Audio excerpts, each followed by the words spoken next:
बिस्मिल्लाहिर्रहमानिर्रहीम। मेरा नाम कमोडो मोहम्मद मसूद अकरम रिटायर्ड। मैं director national institute of maritime affairs Karachi में हूँ और यहाँ हमारा पाइमेक पे स्टॉल है और national institute of maritime affairs को एज अ शॉर्ट नीमा भी कहा जाता है और इसका हेड ऑफिस इस्लामाबाद में है और हमारा एक चैप्टर यहाँ कराची में भी है।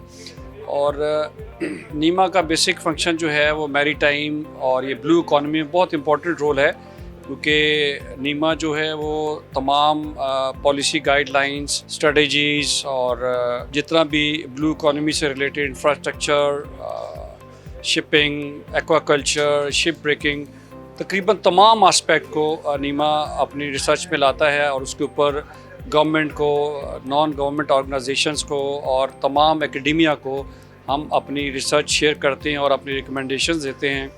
और उससे जो नीमा का रोल है वो बहुत इम्पॉर्टेंट है इन अ सेंस कि हम पूरे पाकिस्तान में ब्लू इकॉनमी की इम्पोर्टेंस को हाईलाइट करने में अपना किरदार अदा कर रहे हैं। ये पाइमेक 25 ये एक्चुअली दूसरा इवेंट है पाइमेक का और इसमें एक इंटरनेशनल मैरीटाइम कॉन्फ्रेंस भी होती है जो कि इस दफ़ा 11th हो रही है और 11th इंटरनेशनल मैरीटाइम कॉन्फ्रेंस वो नीमा ही ऑर्गेनाइज कर रहा है under the patronage of ministry of maritime affair and Pakistan navy. बदर एक्सपो जो है वो को ऑर्गेनाइज़र है और जितना भी ये सेटअप है बदर एक्सपो एज अ ऑर्गेनाइज़र इसको देखता है इवेंट मैनेजर के तौर पे और उसका बहुत माशाल्लाह अच्छा किरदार है in promotion of blue economy. और ये I really pray for them कि वो कामयाब रहें। बदर एक्सपो के किरदार को सराहना चाहूँगा।